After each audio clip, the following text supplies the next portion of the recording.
من الشیطان الرجیم اجماع کی مسائل کی کتاب ابن المنذر کی پیج نمبر 20 پانی کے اجماعی مسائل آج، اور یہ ہے اجماع نمبر 7۔ اجماع ہے کہ گلاب درختوں کے عرق اور اصفر ایک قسم کا پودا کے پانی سے وضو جائز نہیں بلکہ طہارت سادہ پانی سے جس پر حقیقتاً پانی کا اطلاق ہو واجب ہے۔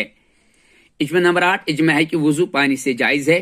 اجماع نمبر 9، اجماع ہے کہ وضو یا غسل نبیز کے علاوہ دیگر مشروبات سے جائز نہیں۔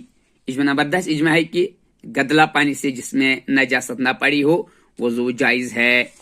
یا اجماع نمبر 11، اجماع ہے کہ پانی کم ہو یا زیادہ اگر نجاست پڑ جائے اور رنگ بو مزہ بدل جائے تو نجس ہے جب تک پانی کی کیفیت ایسی ہی رہے۔ اجماع نمبر 12، اجماع ہے کہ زیادہ پانی جیسے دریا، نیل اور سمندر وغیرہ میں نجاست پڑ جائے اور رنگ بو مزہ تبدیل نہ ہو تو پاک ہے اور طہارت جائز ہے۔